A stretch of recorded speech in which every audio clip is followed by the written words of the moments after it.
Welcome to Verbal Pick Radio, where we give you a verbal image of life, and we are everyday people. Like to welcome you all to the show. Quick shout out, what's up, Cisco? Everybody that had a hand in making this EDP to a success. We're getting ready to release in 2021. Shout out to A-Town Productions, Sabrina Amato, Laura Nicole, Low Key, Pebbles, T Slim. Just so many people out there, man. Shout out to you all. We want to get into the House of Representatives, right? Why? Because Nancy Pelosi stated that the enemy is within the House of Representatives.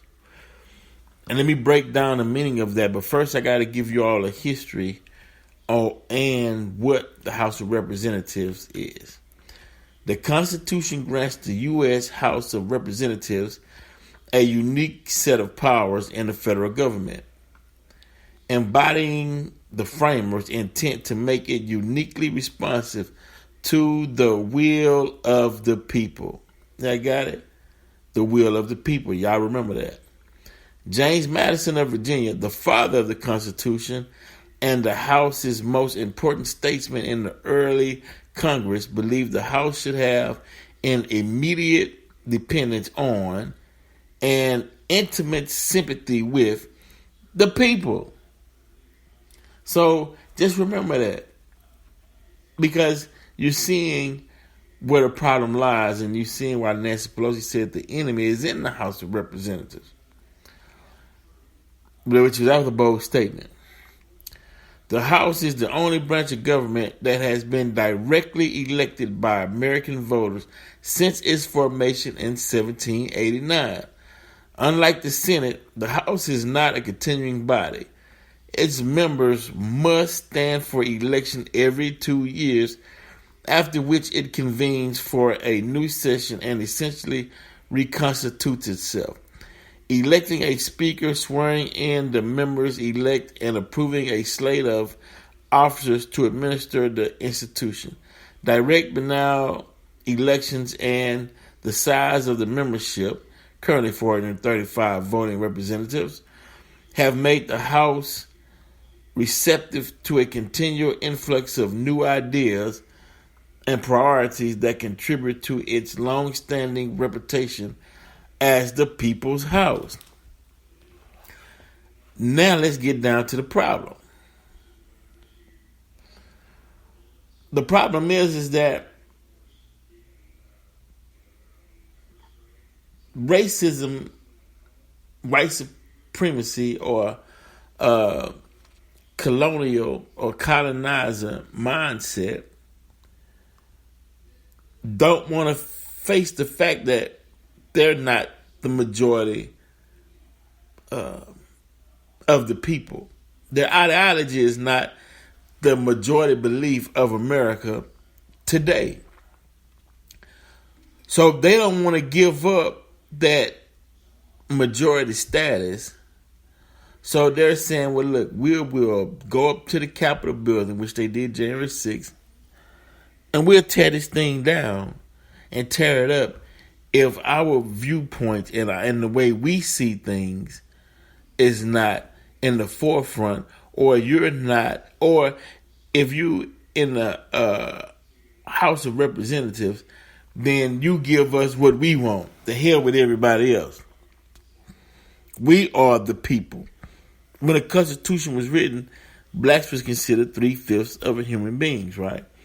But time has changed. White people are no longer the majority race in America. And they don't know how to handle it. So, no, I take that back. A portion don't know how to handle it.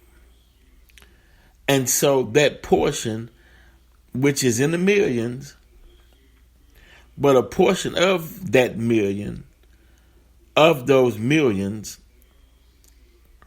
took action against the Capitol building. Why? Why? See, black folk, you all got to understand what's really going on, right?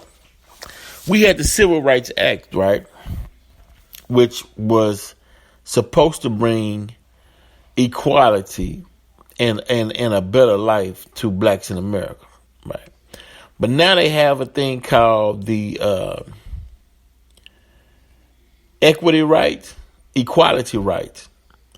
And this equality rights is rights for the LGBTQ community.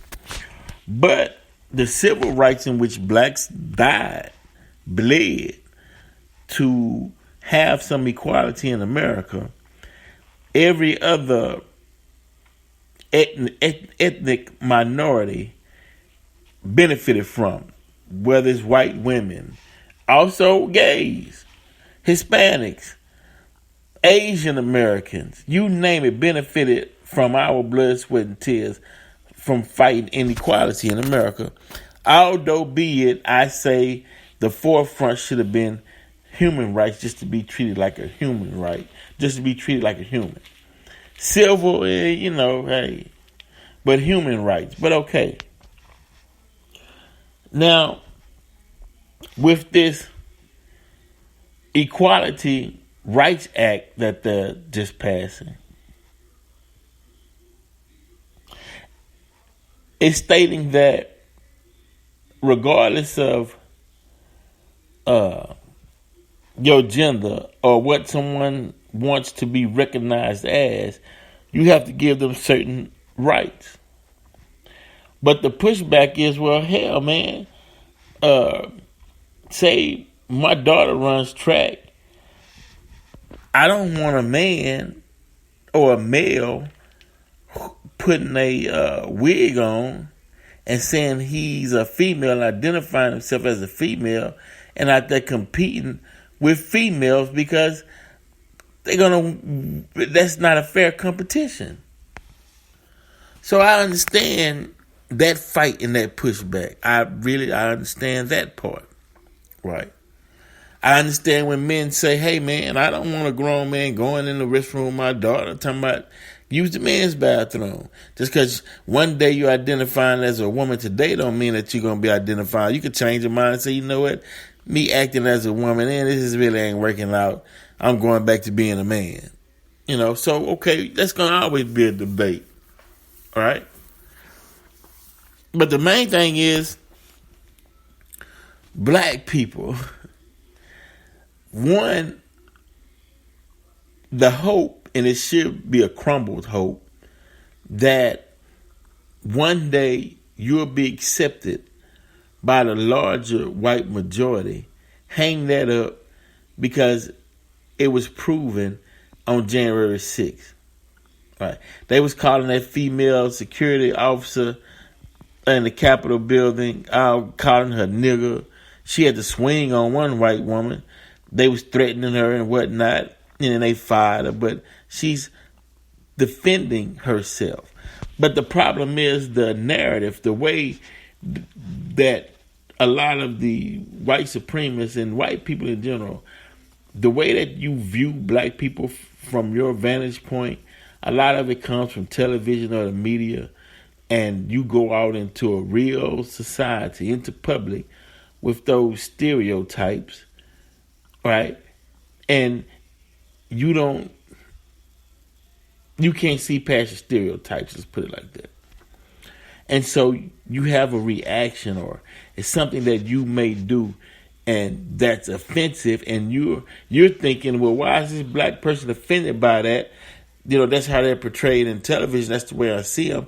But in real life, they're offended because you're judging them, and in their makeup, in their mind, in their very being, they don't see themselves the way that you see them. But you're blinded by hate, which won't allow you to see that the black person as their truly selves.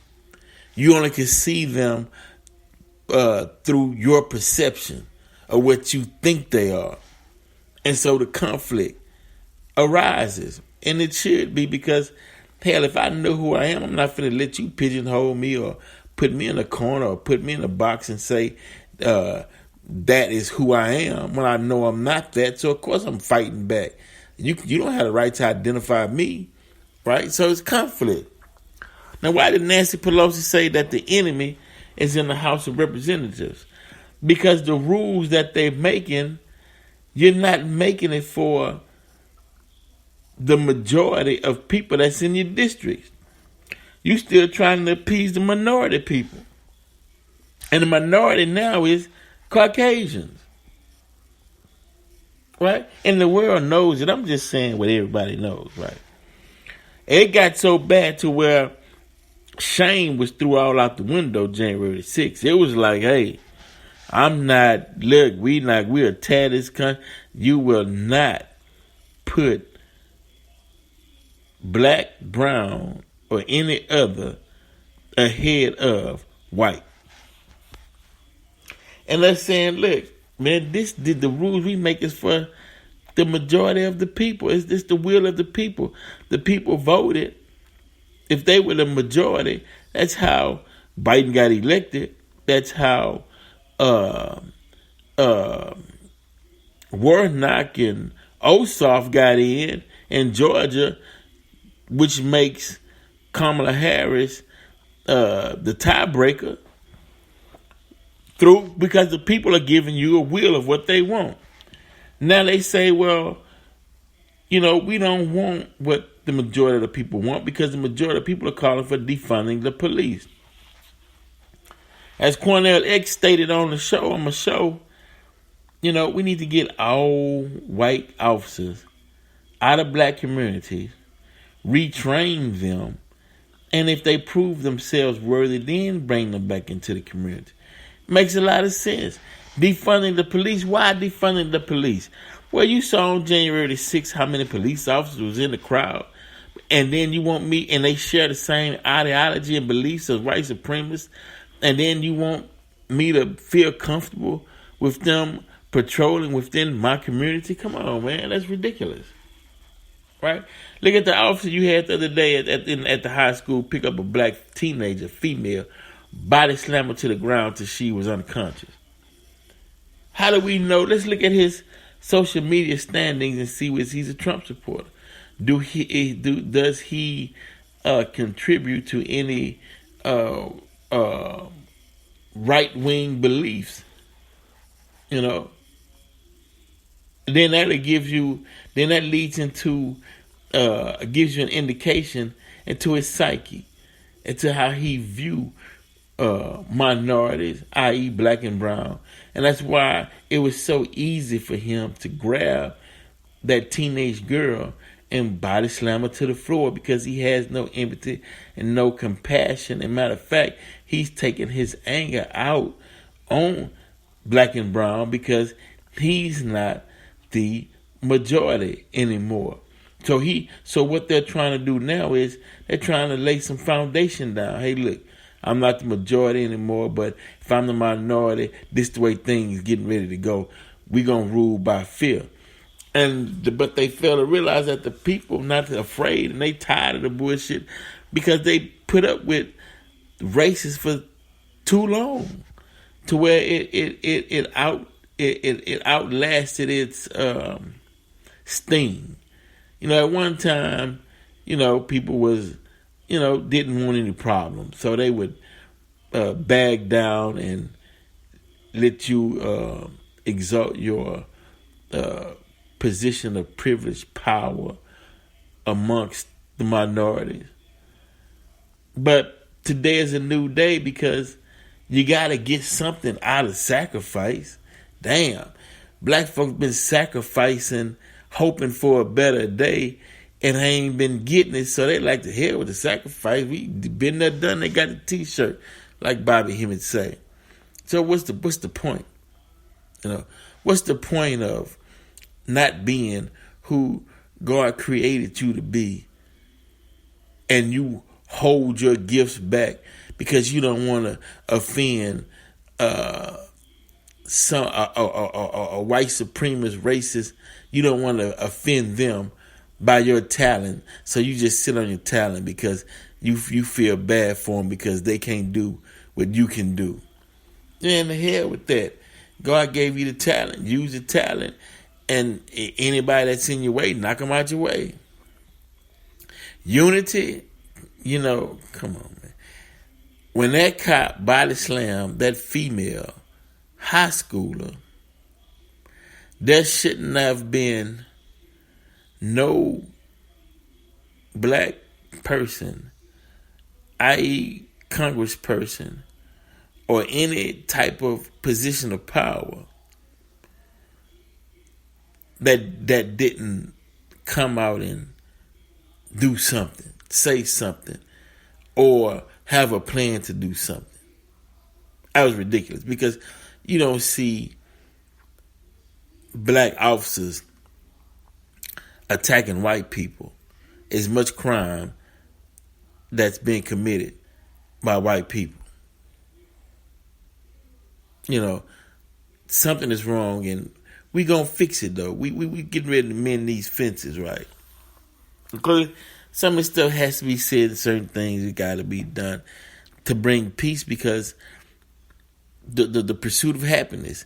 How can you pay your tax dollars and live in a place where you can't be happy or even pursue your happiness because somebody else either afraid of you or they have so strong racist beliefs that their whole existence in life is to put a foot on your neck like the officer did with our brother George Floyd?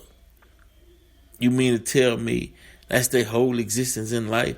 And then black folks are in a position to where, and minorities, black and brown, in a position to where we got to rely on these same bigots and racists for security or protection that we paying through our tax dollars to actually come into the neighborhood or come into your home and offer you some type of real assistance, not just showing up and can't wait to leave and not really paying attention just so you can log in. Hey, a call was made, I came, I'm gone.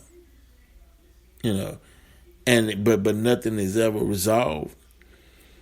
I mean, it's just time out for a lot of BS. Now you say, okay, what's going on? Okay, so you say, well, why did 12 young men supposedly in New York attack an Asian man who was just getting off the train? They beat him, robbed him, and took out his clothes and left him in the street butt naked in broad daylight, right? But come on, man. That's what I've been trying to tell you all. Racism,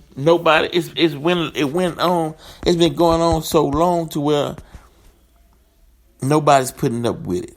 And I say that to say that I seen a commercial that they had in China where they put a black man in a washing machine and threw this type of wash tablet or pod into the washing machine, and now he comes out like all his melanin washed away, and now he a light-skinned Asian dude. We know how they were treating blacks in Africa. We know how they treated blacks in China, in China when the virus first kicked off, and how they was putting them out on the streets and kicking college students out. You know, folks, come on, you can't play. You can't create certain acts and then don't condemn the acts, and then come around and say, I'm the victim. Right? Come on, it don't work like that. I'm not condoning 12 black men for beating on a Chinese man. No, I'm just simply saying they was asking where did it come from. But hell, you can't show images of racism in China or even because come on, Chinese people. Some of you know you got some prejudice. Family members in your family, or you know some prejudiced Chinese that's prejudiced against black people, right? In the way that they try to act towards them, or they even fell for the okie doke. You know, who you think? And that's another reason why black people are upset. I don't give a damn if you coming from China, Libya, but wherever you come from. When you set up your business in a black community, whether it be them little nail shops and hair shops and whatnot, you make plenty of money off of black people. And in return, all black folks asking for some dignity and respect, and you turn around, disrespect black people. Right. And you got the nerve to be prejudiced. Nobody's putting up with all that no more. Is the point I'm trying to make. Nobody sees you as being above or better than themselves, than what they see of themselves. Nobody. So, look, man, we got a lot of work to do. Before we get out, I just want you all to understand. When Nancy Pelosi stated that the enemy is in the House of Representatives, meaning the enemy is in there trying to pass these bills, trying to mess up what was already established, trying to do so much to knock you off your path, trying to do so much because they can't accept that they're not the majority anymore, and now laws and bills are being passed in favor of the majority people who put people in in the House of Representatives, in these particular seats, congressional seats. The people put them in there. If the majority of the people was black and brown who put them in these seats, they got a right to demand from their constituents what they want to make their lives better, or even to put them on a path to even pursue some happiness. They have a responsibility. So people start calling out these representatives, telling them, hey man, your job is to do the will of the people. That's your gig. We are the people. We the majority. Let's get on your job. Right. Yeah. Hold them to the fire. Look, I'm gonna read it one more time before I go. And immediate dependence on. See, the Constitution's government is dependent on the people. And if the majority of the people is black and brown, then it's dependent on black and brown people to make this thing go. Black and brown people, you got to be aware that this thing is on your back. You got to get in specific fields of study, i.e. math, science. You got to get into that. You got to get into math and science and certain fields to continue this thing on. But let me read it again. An immediate dependence on and intimate sympathy with the people. That's what you vote these people in office for. If they don't have any intimate sympathy for you, what the hell they doing there?